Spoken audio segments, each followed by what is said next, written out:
Hey friends, and welcome to this week's episode of the U-Turn Podcast. This is your host, Ashley Stahl. I'm a counterterrorism professional turned career coach, speaker, and Forbes blogger, and I created the U-Turn Podcast because, let's face it, every now and again we realize that we're living life on autopilot and it's time to wake up and make that U-turn in your life. So prepare to go deep with some of the most transformational people I know, here to help you grow and upgrade your mindset, whether it's in work or love. Also, be sure to stick around for the end of every episode where I'm going to reflect on the conversation and offer actionable coaching insights to have a real impact on your life. In the meantime, we've opened up access to 3 free e-courses on uturnpodcast.com. So head on over there if you want to land a new job you love, find your purpose, or launch your dream business. All of these courses are totally free. All you got to do is head on over to uturnpodcast.com. That's YOUTURN podcast.com. Now let's get started with this week's guest. So here's what it is. Like, in a very essential way, you have 2 circuitries of attraction. All of us have 2 circuitries of attraction. I call one attractions of deprivation and one attractions of inspiration. And they both feel like love. But one leads to hell and one leads to happiness. Whoa. Okay, I'm like sitting here. I look like I just got a shot with like a tranquilizer gun. I know, it's so intense.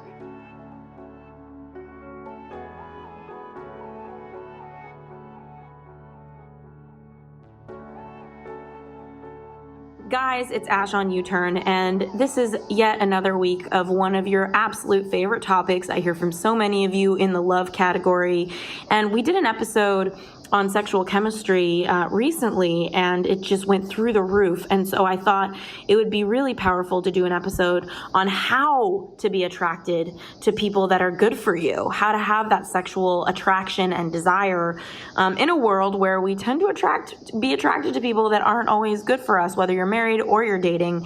And so I thought, who better to bring on to the show than Ken Page? He's an LCSW, a renowned psychotherapist, a leading voice of hope and wisdom for everyone looking to find and cultivate healthy, lasting love. He's the host of the Deeper Dating podcast, and he's the author of the bestseller Deeper Dating, which is all about how to drop the games of seduction and discover the power of intimacy. Ooh, so good. And, you know, his podcast called Deeper Dating has been covered, whether it's Psychology Today, Huffington Post, he writes, and it's been featured in Oprah's Magazine, New York Times, Cosmo, everywhere. He's led hundreds of workshops on intimacy and spirituality for thousands of participants. I myself read his book, and that was when I knew he had to come on the show. And I had a couple of you listeners contact me suggesting him. So, Ken, welcome. Thank you so much for making this time. Oh, it's so great to be here, and I'm honored to be on your show. Yeah, you know what's so funny, Ken, is that I have recording days. Like, the way I manage my time is I have a few days a year I record. But I was so excited to have you that I just was like, and people will have noticed this with my podcast scheduling, where they're like, oh, I can't do those 3 days. And I'm like, oh, let me circle back. I only record a few days a year.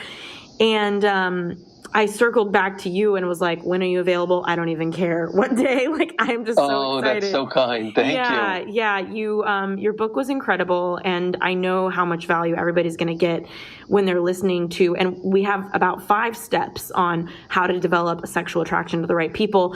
But before we get into that, I wanted to just get some curiosity. You said that you're a gay man and that you help across the board with different sexualities. And so I also want to just share that context for anybody listening, that we are looking at this episode through the lens of all forms of love and attraction. And so I'm curious, Ken, what has guided you to this work? And then if we could get into what is destroying love for so many people. Yeah, love to talk about those things. So I would say that for me, pain is what guided me to this work, and a burning desire for a healthy relationship. Because I came up, as I'm 62 years old, and I'm a gay man, and I grew up in this amazing time when there was maybe the first tiny inklings of the possibility of freedom for LGBTQ people, but mostly it was just prejudice and Finn Carling, who was a brilliant novelist, he said, I don't just study gay people. He wrote wonderful work, and he said, I don't just study gay people, I study refugees because they will teach me the meaning of movement. And I study blind people because they will teach me the meaning of vision. I study gay people because they will teach me the meaning of love. And what does that mean? It means so many things, but one thing it means is when you are given an obstacle toward a heartfelt goal, the way you have to find to get around it teaches you and the world about the essence of what that goal is. So I had a lot of obstacles in front of me, internal and external, to finding love. And I was what I called chronically single for decades. I really wanted a relationship badly, and I failed miserably again and again and again and again. And the journey that I took, which was a journey of learning, is a journey that changed my life and led me to being married with kids and having a very rich and full life, full of love. But man, it was hard work. And I tried to come to understand what blocked me and what I did. I tried to bottle my painful journey so it could help other people. And in doing so, I kind of learned some really important things, and the essence of it comes down to this, is that the skills of dating are the skills of intimacy, and the skills of intimacy are the most important skills in life. And so I tried to kind of understand what blocks us and what leads us to love, and present that as a path of growth and healing, not just a path of numbers or dating or trying to make yourself more attractive, because it's a grander path than that, and the smaller path doesn't work. The wider, bigger, more powerful path is life-changing, and it does work. So that's what I try to teach. Oh, so powerful, and so many people need it. And I don't know of many things that can derail you quite like heartbreak. You know? Like, thank God right now I'm writing my book for Hay House. It's like, I'm so glad my heart is in a good place and I'm in a good relationship, because the heartbreak would just take me completely off this book. And I'm curious to learn, for so many people listening, because I think right now they might be in the biggest destroyer of healthy new love. Can you talk to me a little bit about anyone right now who's dating and they see something going somewhere, or they're in a relationship and they're looking back at the beginning? What is the single biggest destroyer of healthy new love? Oh, yeah, that's, I call it the wave. And nobody talks about this, and nobody teaches us what the hell to do about it.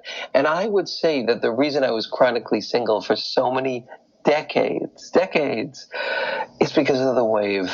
And when I go into communities and teach, I would say always between a little under half and 2/3 of the audience, when I describe it, raise their hands and say, me too, I totally get it. And so this is what it is. The wave is, you meet somebody, you're like at least somewhat interested in, right? There's some kind of a spark going on there. And then you find that they're not going anywhere. And then you find they really want to be with you. And then you find that they're consistent. And you find that they're kind. They're not nasty. They're decent. And they really like you and they care about you. And all of a sudden you feel slightly sick to your stomach. And you just want to get out of there. You want to go back to the thrill of the hunt. You think, there's got to be someone more sexy. Or little things about them start to irritate you. Or you find them boring. All of these different things that happen that are because you have not yet taught yourself.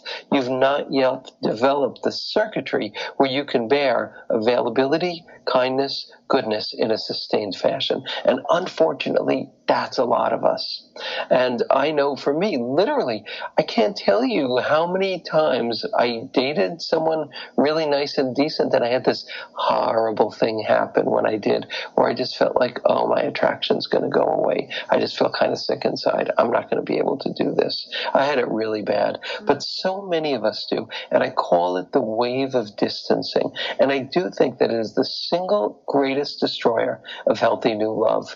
And I think if we were taught how to handle it, it would lead to so many healthy relationships making it in this world. Like, you just can't go out into the dating world without understanding what to do when the wave hits you. So I've done a lot of thinking about that because the wave hit me so many times. Oh my God. I'm on the edge of my seat. Anybody listening, I will not let Ken leave without us learning what to do with the wave.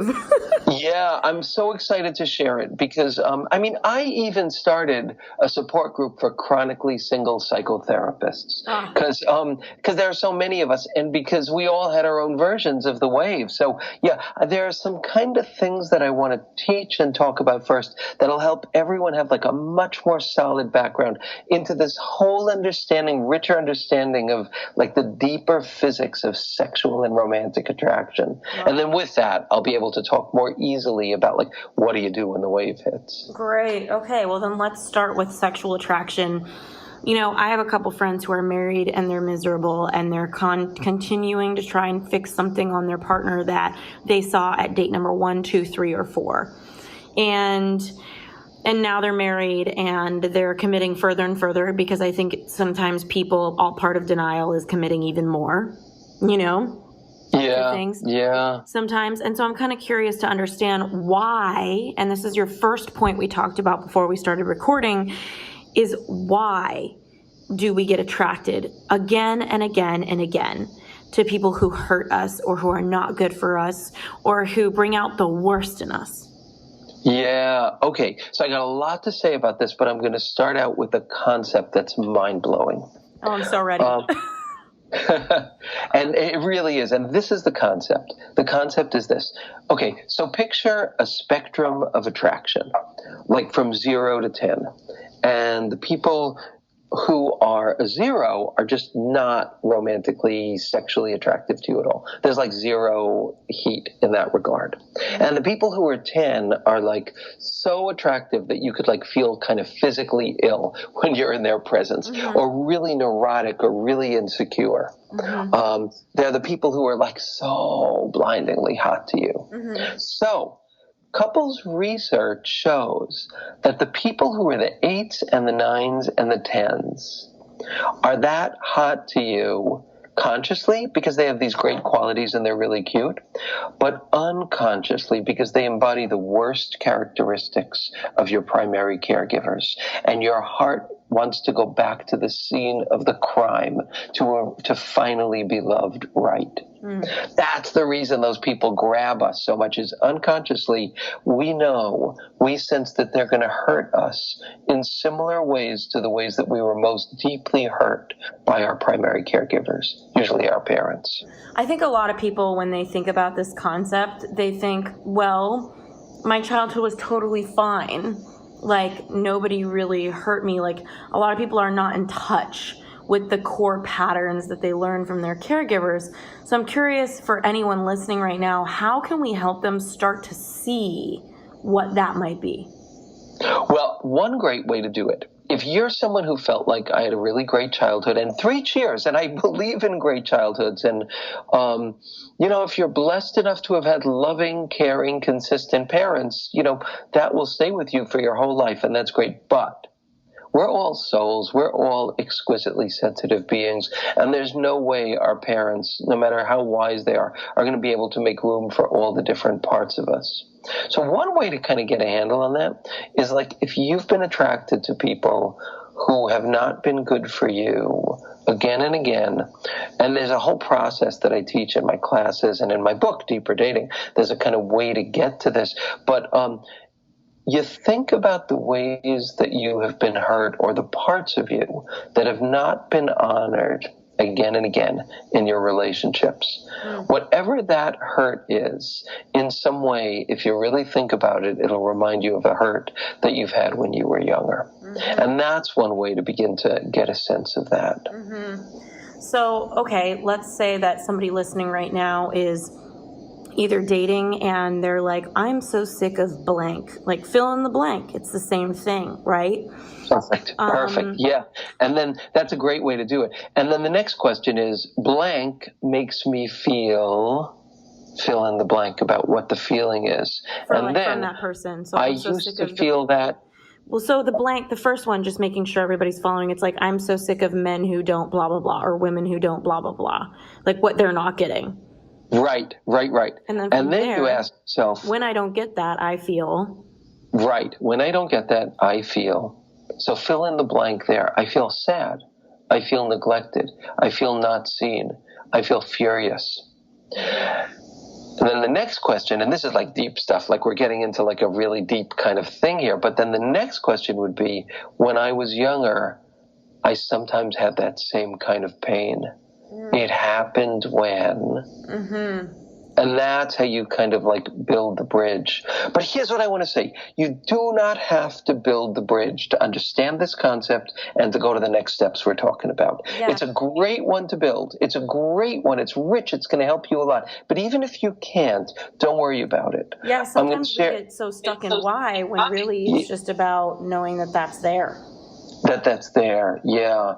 And I'm going to kind of take that to the next step and offer everybody a concept that is, if I left you with nothing else, this entire podcast episode, if I leave you with this, and if it makes sense to you, and if you can implement it, your future world around love will change. Oh. I really believe that's true. Yeah. So here's what it is. Like in a very essential way, you have two circuitries of attraction. All of us have two circuitries of attraction.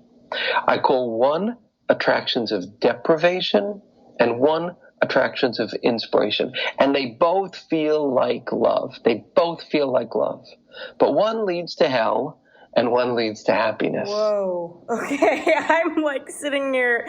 I look like I just got a shot with like a tranquilizer gun. I know, it's so intense. Whoa. And this is the piece of my book that the Oprah people excerpted because it felt so important. What attractions lead to love and what attractions lead to pain? God, tell me more. Yeah, this changed my world. It changed my world to understand this. So, okay, we're going to talk first about attractions of deprivation and that circuitry. Okay, and all of us pretty much have this. Maybe some wildly healthy people don't have it at all, but the rest of us do. And that is where somebody kind of almost loves you, right? Or almost can commit, or almost treasures you, but like not quite. Mm-hmm. And no matter what you do, Marianne Williamson said, you could like win the Nobel Prize with these people and they would pat you on the head and say, oh, that's so sweet. So yeah, these are attractions with people who you never get that feeling of total soul safety that lasts. And that's the feeling you want, but we'll get back to that later. So it's somebody who you feel, it's like a scratch the itch feeling. If I could just get them to really love me. And you decide, obviously it must be because of a failing in me. If my glutes were better, if I didn't have cellulite, if I was more confident, if I didn't do that embarrassing thing, if I had a much cooler job, if those things happened, this person would really be like totally down for this relationship. And it's not true. It's just not true. But it's endlessly seductive. It's the same thing that makes people get gambling addictions. It's the thing that keeps people stuck in these patterns because you know what? It feels like love. It feels just like love. It's sexy. It's hot. In some ways, it's more white hot than anything else. So you feel like I've just got to get this. And so many of us spend so much time because it feels so much like love thinking, well, I'm just kind of screwed up. Like I just keep getting attracted to the bad boys or the bad girls. Those are your attractions of deprivation. They're sexy, they're seductive, they're a slippery slope, and they're really intense. We've all got them. Some healthy people have them less, but it's like you just feel like if I just do this thing, I'll be able to get them to get it. If I'm just better in this or that way. So those are attractions of deprivation, and all of us have that circuitry. Oh my God, I'm identifying so much of myself in that. And yeah. So talk like attraction of inspiration. What does that, how do you know? Because there's a thing with deprivation where nobody's perfect, right? So somebody might be working through this paradigm of always being attracted to somebody that just quite can't give them what they really want, which is lasting love. But how do they know that maybe it's just like not deprivation? Maybe it's just that perfect person isn't perfect. They can't give them everything. Do you know what I mean? I do. And that's deep and that's really important. And now, in saying that, you're drilling down from a bigger, broader understanding to like a more specific one. It's like a map will tell you how to get from point A to point B. And if it's like an inch equals 100 miles, it's going to look really easy. But when you drill down to the road, you're going to see like potholes in the road. There's going to be a detour. It's much more complex. And you're bringing up probably the most important complexity in that whole journey. So this is what I'm going to say about that. And I'm keeping it broad just because I need to in this case. Of course. What you're saying is absolutely true.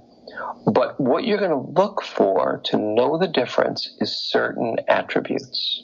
And those attributes that mark an attraction of inspiration will help you know if you're digging in the right spot or you're not.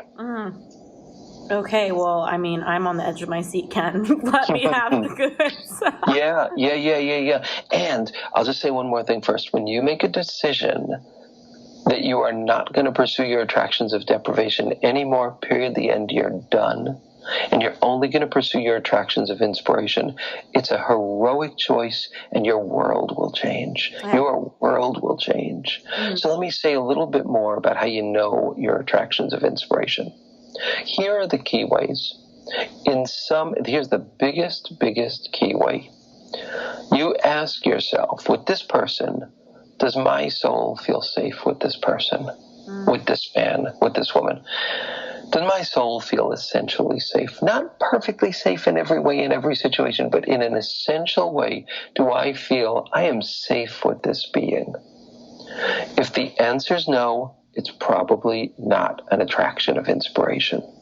And what do you think? I know in personal development, we talk a lot about safety and how, on one hand, you can co-create that with a person. On another hand, it's kind of an inside job to feel safe, right? So how do we figure out what you can have this feeling of safety, but what is happening in an attraction of inspiration that creates that feeling? Or what indicators or personality traits or ways somebody relates to another creates safety?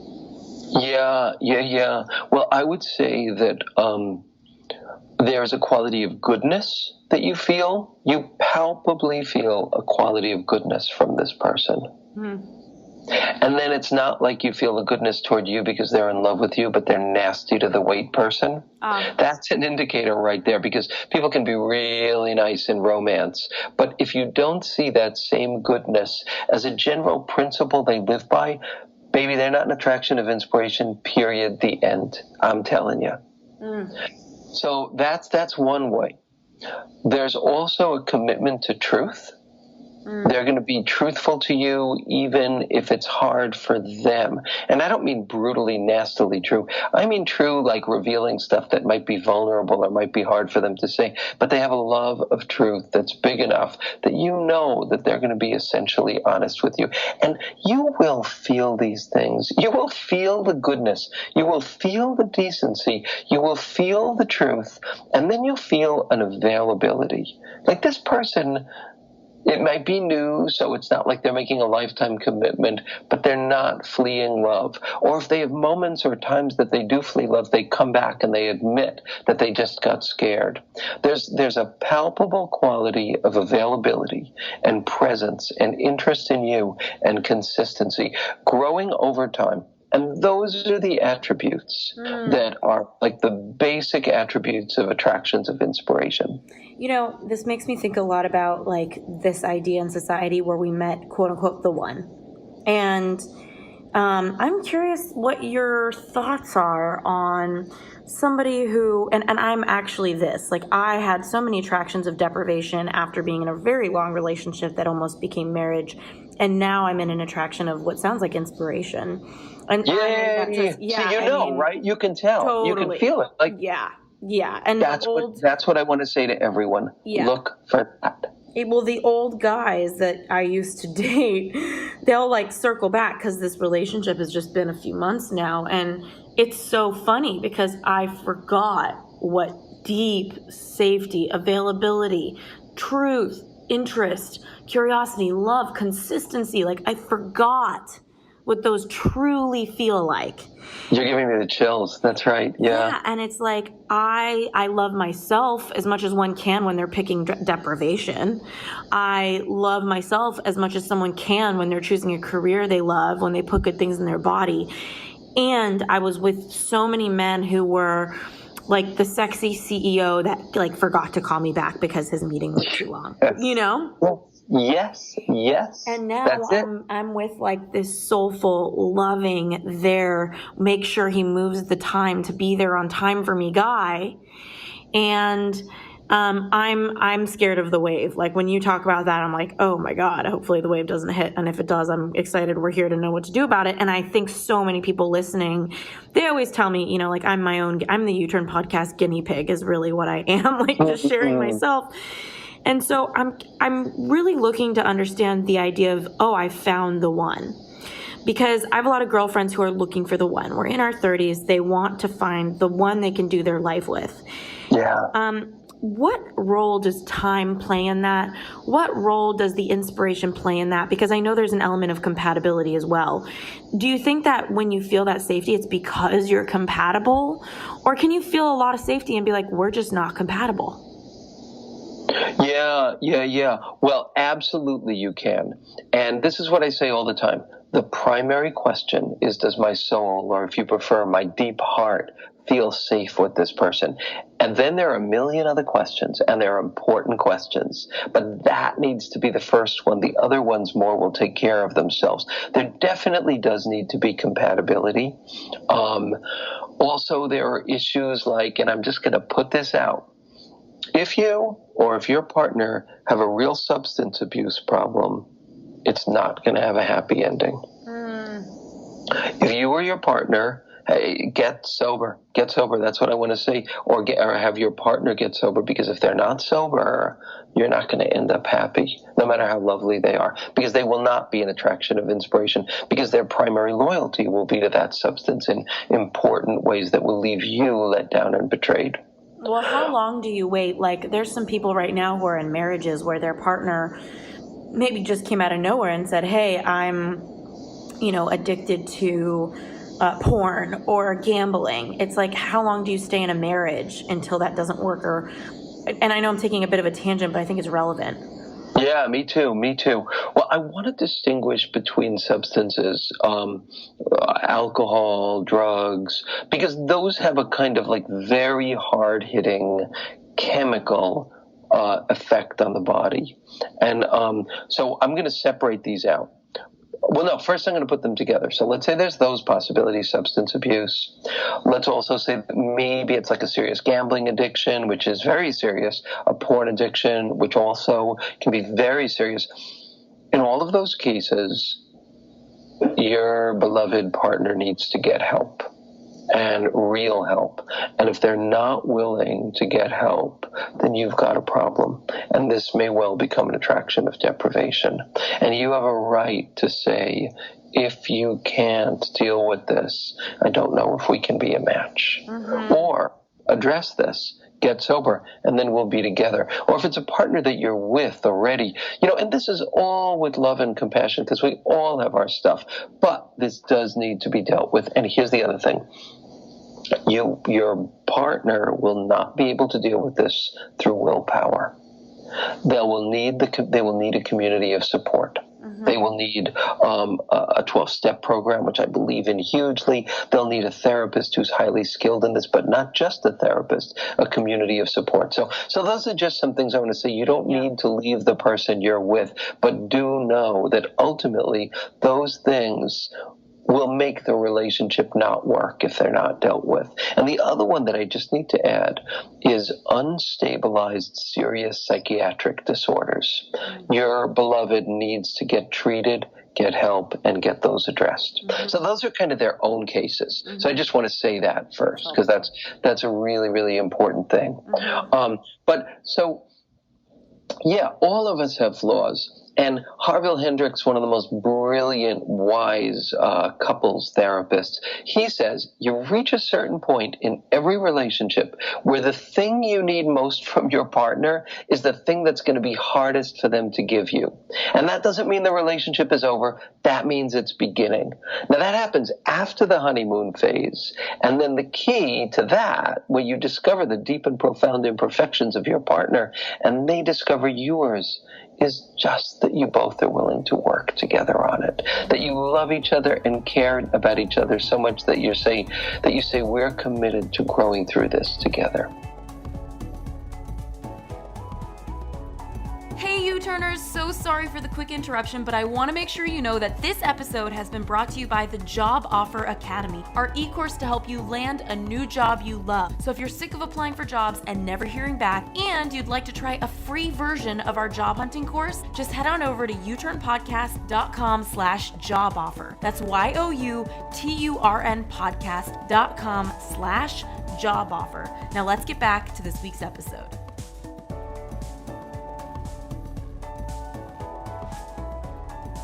You know, kind of thinking about these factors of first safety and then compatibility. It's like, I imagine a lot of people have relationships over time where it starts off as, this is the one, this is the person I want to spend my life with. So going back to that question, like, do you believe that you need a lot of time to know that? Or do you believe in that whole idea of when you know, you know? Oh, well, Laurie Colwin, who was a wonderful novelist, she had this great story. There's a story about a man and a woman that met together, and they met at a buffet, and the woman had piled all this fabulous food on her plate, and the guy just had like a few little things. And he looked at her, and he said, "You're going to eat all that?" And she said, "Yeah." And she said, those 2 minutes could have forecasted their entire relationship if either of them listened. And because, he was kind of stingy of spirit and she was broad and generous of spirit. And it ultimately didn't work. But so we do know a lot really quickly. And if there's time, I'll teach you all a technique that you can use that will help you know in an intuitive gut level if this person really is an attraction of inspiration. But, in many cases we know right away, but then there's also the overtime thing. Mm-hmm. So it takes time, and that's a really good thing. And when you discover the stuff, is the person willing to face it? Do they love you enough and do they love themselves enough that they don't blame it on you and gaslight you, but they say, yeah, this was me, I'm sorry. Now that's gold when you find that, just pure gold. Those are attractions of inspiration. And so here's the last thing I want to say about this, is that when you begin to understand what the circuitry of an attraction of inspiration looks like, you learn something really, really important. And a piece of that is what it feels like to feel safe and what it feels like to be really in the presence of goodness. And when that happens for you, it's just a very, very different thing. I'm just thinking about a friend I need to tell to get a divorce. It's so painful listening to this. I know. Yeah.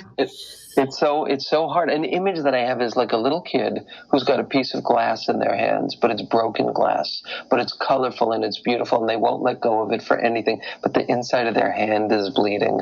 How many people just won't let go? But for everyone now, what I want to say to you is if you can make an existential decision, even right now at this moment, where you say, no more attractions of deprivation, only attractions of inspiration, I'm telling you, a few amazing things are going to happen. Well, go ahead. Oh, no, go ahead. Well, I imagine if they make that decision that there's still the early phases of relationship where you don't know if it's deprivation or inspiration. Like that guy doesn't owe you the text the next day always, or do you know, or that woman doesn't owe you that follow-up. Like all of the things that feel like consistent good love, sometimes they build over time. So what are some early indicators that help people figure out if that person is good for them? Do you know what I mean? Because I do. There's a lot of stories and rules in the dating world of like, well, you guys had a date on Monday. It's okay that he called you on Thursday or she called you on Thursday. Do you know what I mean?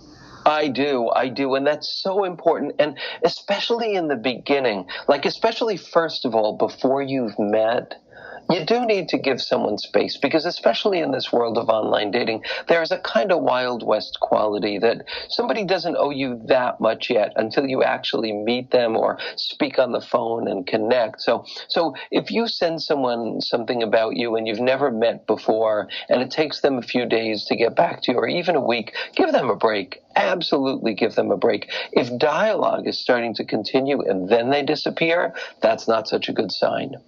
But yeah, I think in the beginning we do need to give each other breaks. But I want to say, early on, you will sense if a person knows how to listen to you. You will sense if they have a generosity of spirit. You will sense if they have a quality of goodness, and you will sense if they have a quality of consistency, of presence. You will sense those things, and you'll sense them quickly. And if you could check off every one of those boxes and say yes, celebrate, because those people are gold. And when you find someone who's an attraction of inspiration, your shot at happiness in life skyrockets. That's so good. It really does.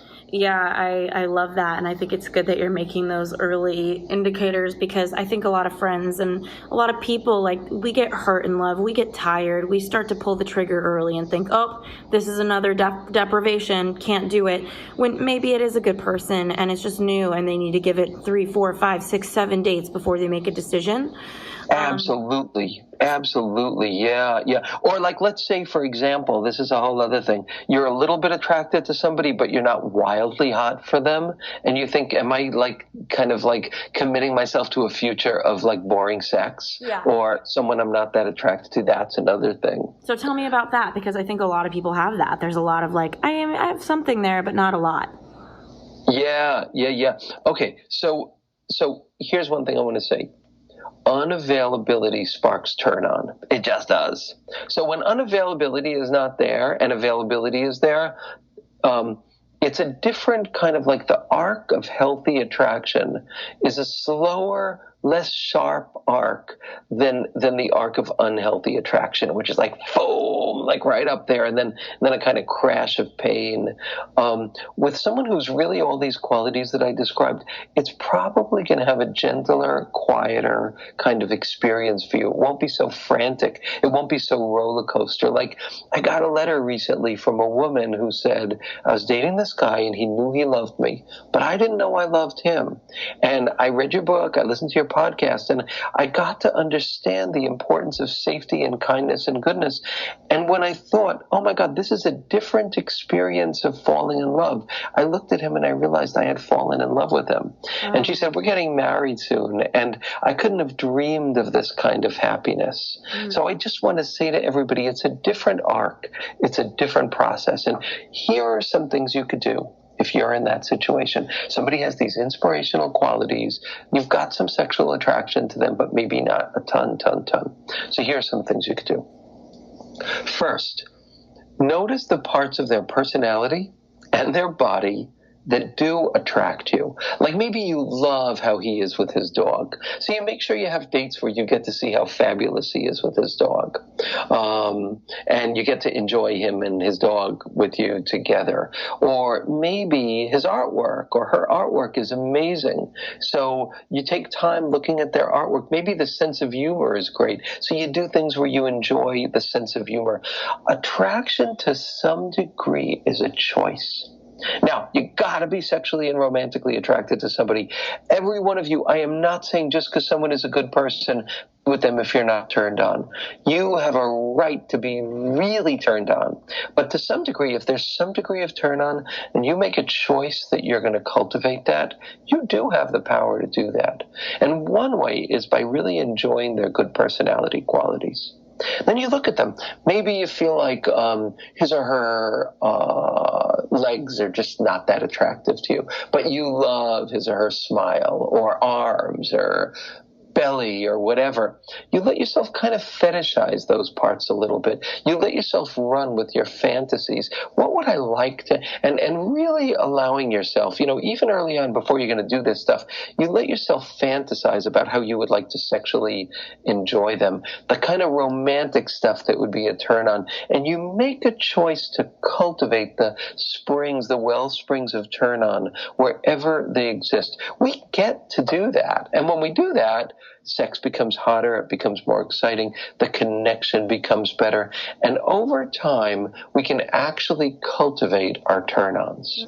So it's like paying attention to the parts of their personality or even their physicality that you enjoy and creating opportunities, whether it's like the time you spend together, wrapping it around that part of them that you like, or the way you fantasize about them, like paying attention to that physical thing. How does somebody figure out if it's there or it's not? Like, do you believe that as we're all just animals and we kind of know like it's somewhat there, it's just not crazy? And also, I have a lot of friends who have told me like, yeah, I love my husband, it's just not the best sex of my life. And I think a lot of people get into a story about that, like, I'm spending my life with this person, it should be the best. What do you have to say about that for anybody listening who's going through that right now?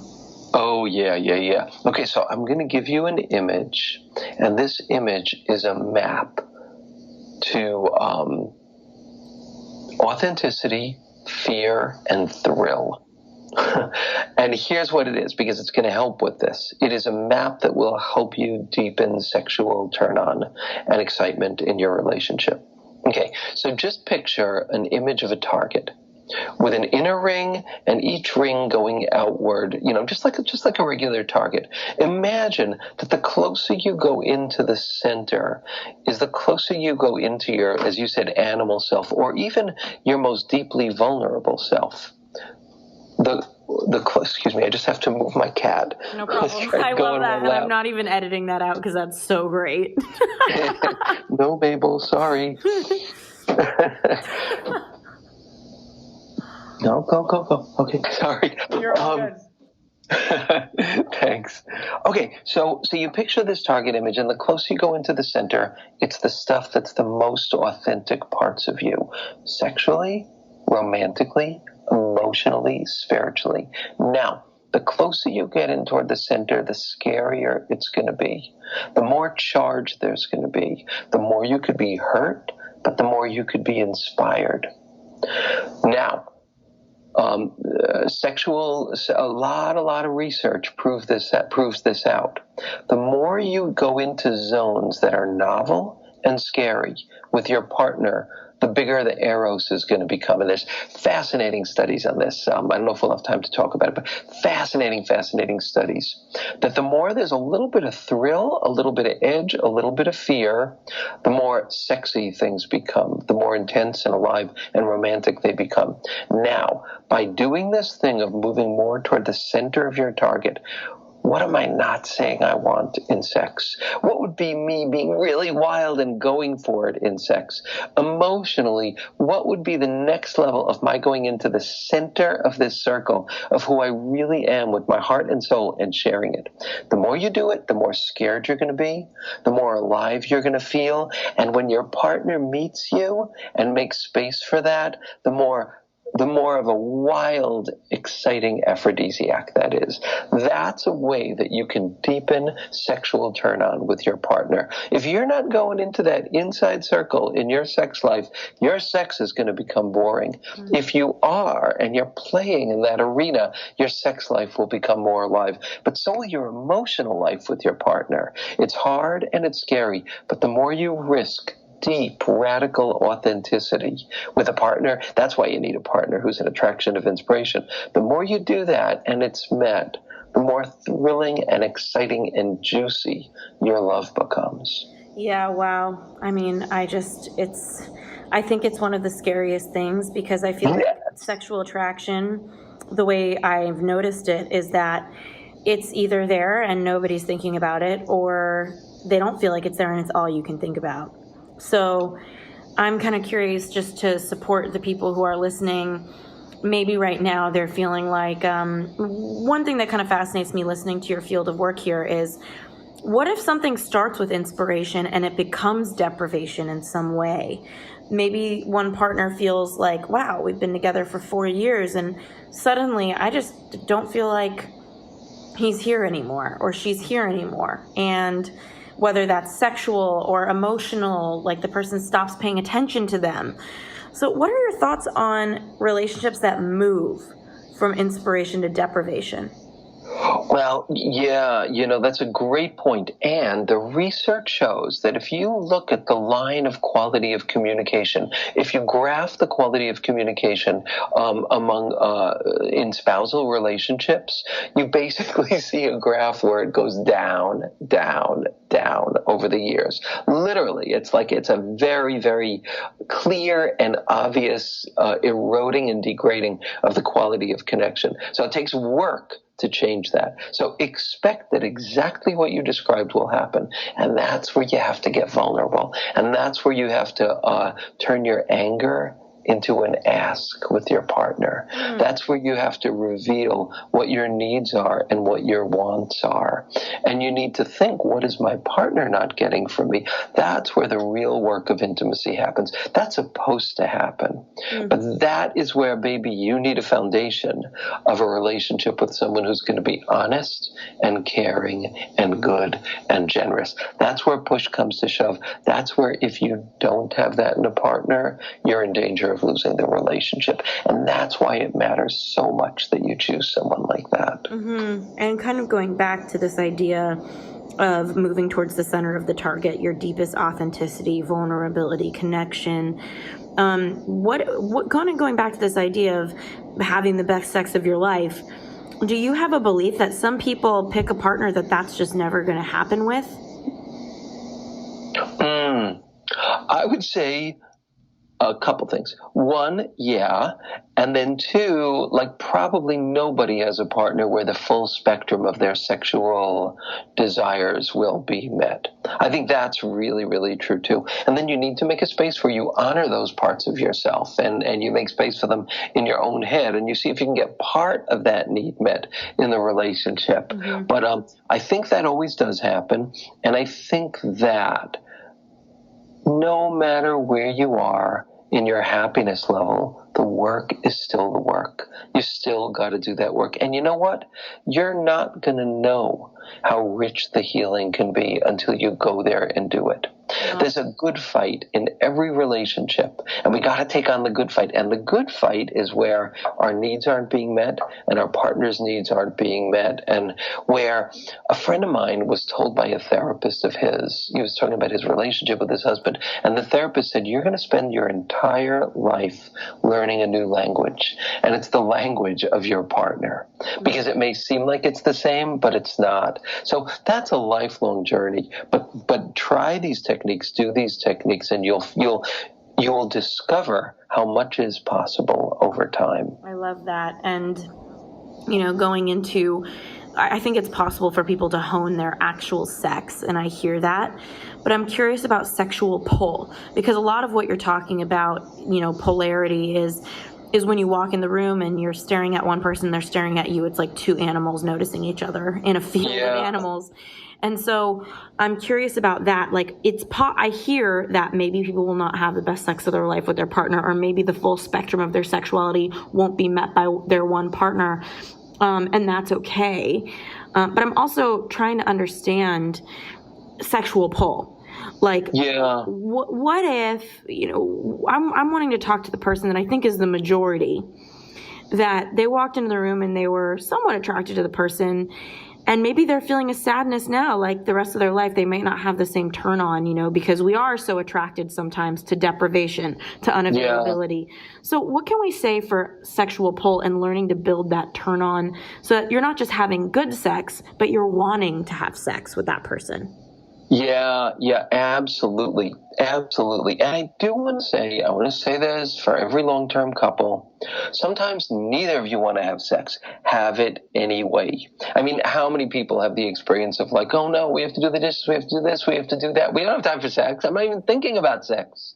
But then you get into bed and you start playing with each other, and there's foreplay and there's touching each other's erogenous zones, and then damn yes, we want to have sex. So that's one thing I want to say is keep having sex. Don't stop having sex. There's this term called lesbian bed death. And I think it's true for everyone, but it's like what happens when a lesbian couple, like all of a sudden, just stop having sex and they become dear, dear friends, but like no sex.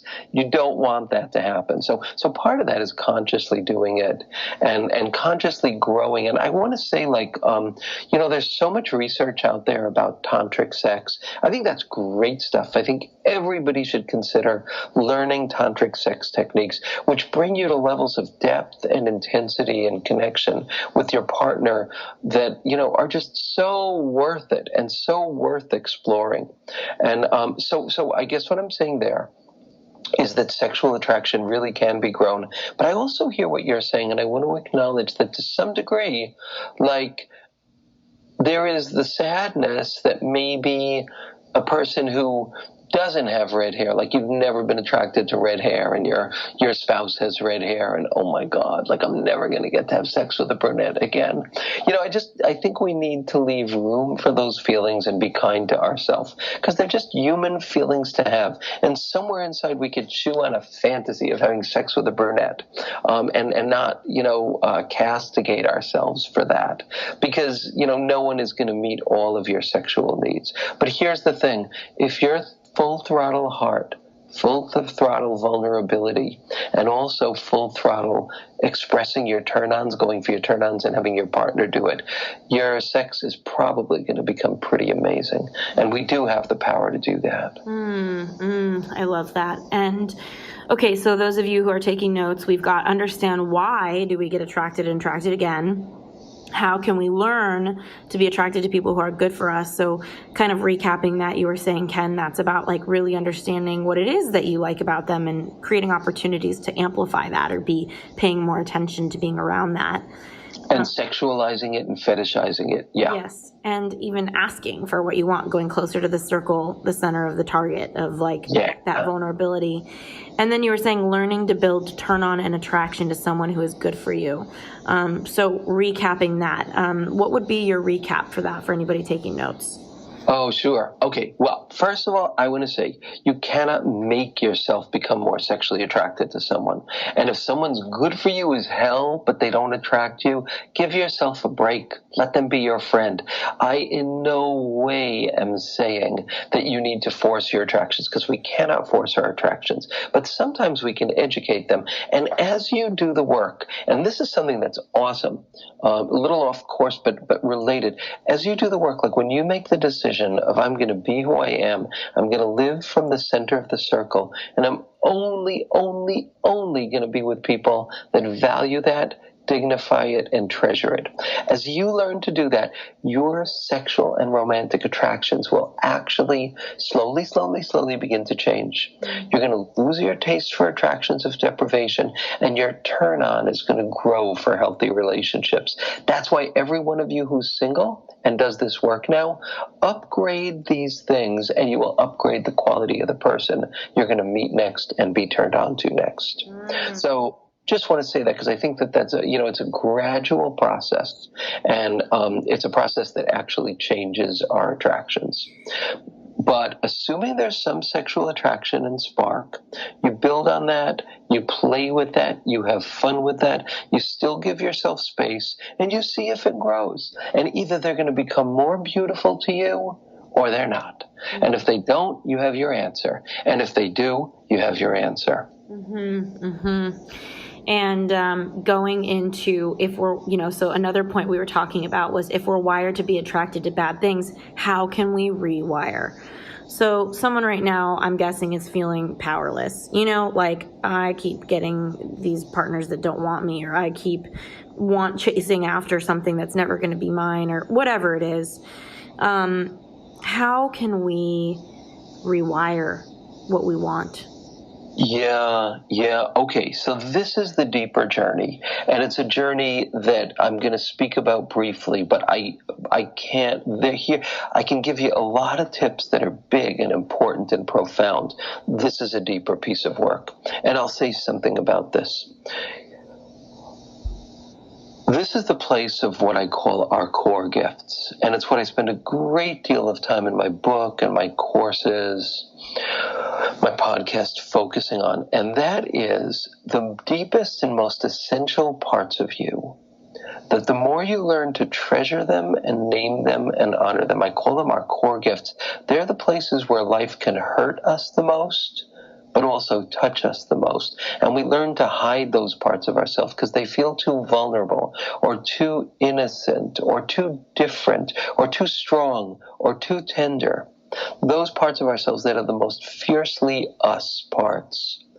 And the degree to which we can't live in the heat of those parts of ourselves, in the truth of those parts, to that degree we're going to end up attracted to people who aren't good for us. It's just what happens. To the degree that you learn to name your core gifts, and that's a piece of work that's rich and that I talk about in a lot of ways, but it's hard to really simplify. As you learn to appreciate those parts that you maybe are timid to reveal, the parts that are really your heart and your soul, as you learn to dignify those parts of you, you're going to meet better people and you're going to be attracted to them. It's amazing how that happens, but it happens over time. So even if you feel like it's never happened for you, I promise you, inside you, you have the circuitry of attractions of inspiration. And the more you do this work of treasuring who you are and only looking for people with whom your soul feels safe, little by little, your tastes will change. You will feel more empowered, and it's going to feel like a really different journey. Yeah, it is. I can be your testimonial for that thought. You are. You've talked about, you've taken that journey. Totally. So you're a teacher of this. I love what you're saying. Well, I'm also curious, like, there was a guy before this one that I'm with, and he was the ultimate attraction of deprivation. And I think it was so miserable dating him that it, like, pushed me into this proper alignment and choice. And I'm also curious, like, what happens to those people? Because there's a lot of them. Like, I think a lot of women, especially friends that I have, men too, it's like I have a guy friend who really gets caught in this. They buy into the belief that that person's going to change for someone else, and maybe they will. But what is your truth, Ken, for what happens to these people that are so depriving for someone else? Well, here's what I want to say. All of us have aspects of attractions of deprivation. All of us have those qualities. None of us are perfect. And so, it's a journey. It's a journey. If you are one of those people, if you are not sober, you're going to keep being an attraction of deprivation until you become sober. If you have a drinking problem or a drug problem, that is one thing that's really true. All of us have issues that we need to work on.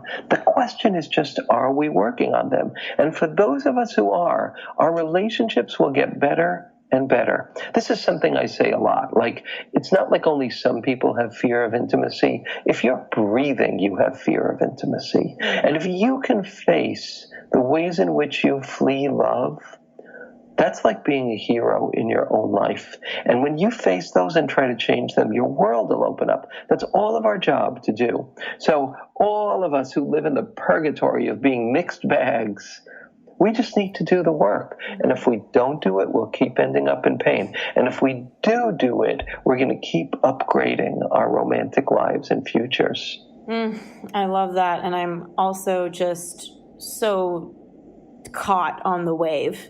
And wanting to close with that is, yes, let's talk about it. And, and for anybody who's taking notes, that fourth step being learn how to rewire. It sounds like, Ken, it's about making the choice. It's about making the choice and then doing the work. Absolutely. But the sweet spot here is that you'll be rewarded every single step of the way. By choosing attractions of inspiration, you'll love yourself more. By choosing to lead with your authentic self, you'll become stronger, more fierce, more beautiful in the world. And when you make those choices, you're going to meet better people and you're going to be more turned on to them. And there's actually fascinating research about that too. So it's a journey of happiness. It really, really is. Your life will become more happy as you do these steps and more filled with love. So Yeah, so it's work. It's absolutely work, and it's work that in my book I kind of teach an entire course in how to do that.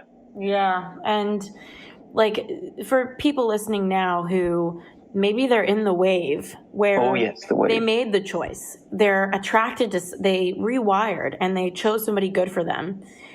And now they're in the wave of like, well, am I even really attracted to this person? Maybe I gotta go. Maybe this isn't the one. And then they're in a bunch of stories about what it means for the future of the relationship. Where do you go from there?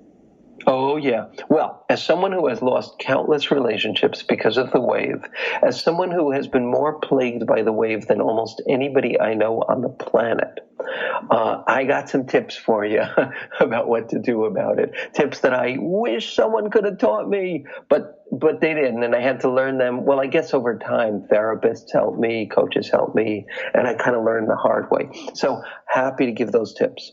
So here's what I want to say first. You don't have the wave when someone's unavailable. You don't. You get the wave when someone's available. Mm-hmm. So getting the wave is a sign of availability. So that's something to note and something to celebrate right there. Loving your optimism. When you're in the tidal wave and it all hurts, at least you're with an available human. Yes. At least, because it won't happen if they're unavailable. Then you'll be like, oh, I would have got them. Yeah. So that's one point. So I'll just say some more things about the wave. Some people experience the wave as like really physical repulsion. I used to experience that. Some people experience it like all of a sudden the smell of that person makes you sick, like you can't bear their body smell even though it was a smell that you used to like, or their laugh becomes just unbearable. I know someone who the wave for him was like his boyfriend's laugh. And he would say to his friends, doesn't he have the most horrible laugh? And his friends would say, no. You're in the wave, dude. It's completely normal laughing. And my friend had to keep asking that. Wait, are you sure it's not a horrible, gruesome laugh? Because we fixate on these things. So and for some people, it's a sense of boredom. Well, maybe they're not smart enough for me. Maybe they're not funny enough for me. Maybe they're not edgy enough for me. Or you're like really enjoying them, and all of a sudden you see this insanely hot person walking down the street, and you think, oh my God, that's the level of hotness that I want in my life and in my partner. It happens in so many different ways. It's happened to me, in all of those different ways. So here's the deal about what to do about the wave now that we've talked about everything that we've talked about. Yeah, I'm getting blue balls. I'm like, how do I deal with this? Sorry about that. So here's the big secret of the wave. It is a wave. And waves pass. If you can stick around without suffocating yourself by going further than you want to with that person, or without fleeing, the wave will pass. It really will. And your good feelings will come back for this person. It's really true. I remember when I quit smoking cigarettes, when I got a wave of wanting to smoke, down to the bones of my being, I knew that the wisest, smartest, most self-loving thing I could do was to smoke. Like I knew down to my bones, I'm a smoker. This is what I'm made for. I'd be killing myself not to smoke.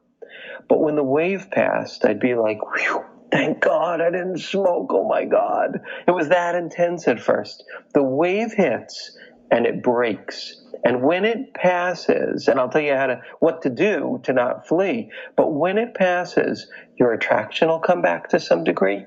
Your interest will come back, and you will actually be able to see more clearly, is this person right for me or not?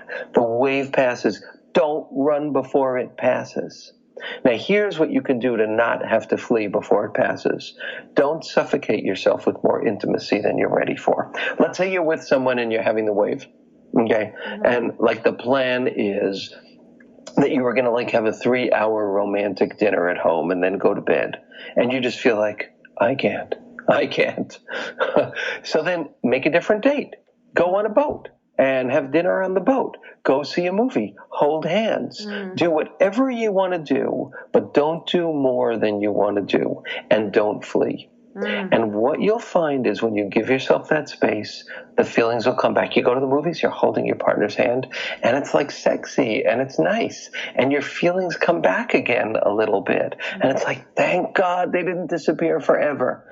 And so that's the most important thing to remember. Is it's a wave and it passes. And if you don't demand more of yourself and you don't flee, it'll pass. And when it passes, you'll have a clearer sense of who that person is. I went through the wave so many countless times. Sometimes the image that I had of it was like I was sitting on a canoe and there wasn't enough water. And I was like moving the canoe with my hands, but scraping and scraping on the bottom until I got to the deeper water. But then you get to the deeper water and you're floating. Even with my husband, who I was so attracted to him, and I felt like I'm never going to have the wave with this guy. I had it for about a year and a half. Wow, that's a long wave, Ken.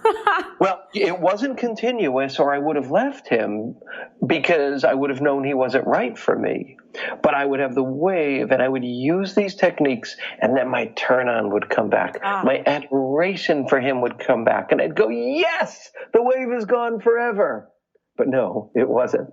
And I had to go through this a lot. Now it's gone. It's just gone. It's been gone for years and years. But it took a lot of doing because, like I said, I had the wave really bad. So try this technique, folks. Give it space. Give it air. Don't crowd yourself, but don't flee. Enjoy the parts of this person that you enjoy and wait for the wave to break because it will. And when it breaks, you're going to have a clearer sense of if this person is right for you or not. And final question on that. How do you handle like human dynamics with the wave? Because let's say somebody's feeling it right now, like suddenly the way their partner like chews is making them go nuts or whatever. That's the wave. It's like, how do they not create so much space in the relationship that they hurt their other partner? You know, like it's such a navigation. It's such a navigation, and you ask all the hard questions, and I love that. You do that for your listeners, and that's great. So I'll give you an example from me. So I could have been with Greg and experiencing the wave. Let's say we finished a day of work, and we're in the train together. And he doesn't have the wave. He has never had the wave. He's one of those people who doesn't have it. So he's like, honey, how you doing? Let's hang out. Let's talk. And I'm like in the wave. This was early on in our relationship. God. Feels like Bird Box where like the wind hits you and like your eyes are about to freeze over. Yes. It sucks. It sucks, the wave. It really sucks. You can see why people want to run from it. But so what I would do at that moment is I would check in with myself and I would see what I needed and what I wanted. At that moment, I couldn't be as friendly as he was. And then I would think, oh, I kind of know why. I'm like this highly sensitive person. I've just been through this intense day of work. I'm not quiet. I'm not calm. I'm not available. Yeah. So I think, what do I do? And what I would say to him, and he's so lovely, he got used to it, I would just say, I thought about what would feel right for me, and I would just say, can we be quiet? Can I just hold your hand for a while? And then I would hold his hand for a while, and his hand felt wonderful. And I would calm down, and I would feel love, and I would feel sex, and I would feel all these good things. And then finally I could say, okay, I could talk now. That's one little example of the wave. But there were so many, and then sometimes, it's hard. It's really hard. Like he would say to me, he laughs about this now. He said, for the first few years in our relationship, you wouldn't even sleep close to me. You couldn't. But I explained it to him. I said, honey, these are my fears.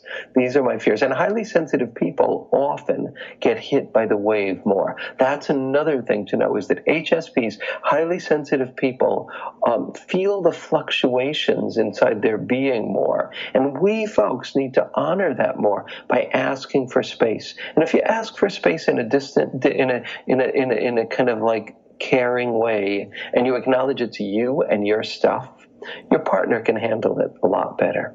So those are just some thoughts about that. This has been so awesome, Ken. I'm so grateful that you are here. And as we're wrapping up, I'm just hoping that you can share how people can work with you, find you, what they can think about as they're reading your book, anything that you have to share. Oh, thank you so much. Thank you so much. And this has been just such a journey that you've kind of helped me be able to articulate. Like it was like almost a course in an episode. It was fabulous. Oh, So it's my thank pleasure. you for that. You know, I think in e-courses is what my friends tell me, like steps, but I think it's for myself. I really am my own experiment. So thank you. And I hope everyone follows you. Are you on Instagram or where are you?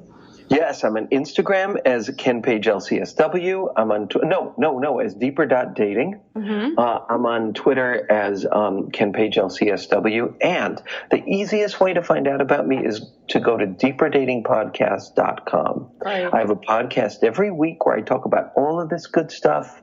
And I've got a book called Deeper Dating. And you can find that anywhere online and in some bookstores too these days. It's been out for a while now. But go to Deeper Dating Podcast, and when you go there, you'll get a free gift of the 5 keys of deeper dating or the first 2 chapters of my book. Different, like it comes up differently at different times. But so subscribe to my podcast. That's the easiest, quickest way. Get on my mailing list, and those are the basic ways. And read my book. Thank you. This has been so enlightening, and I will be thinking of you next time I'm in the wave. Oh, absolutely. Yeah.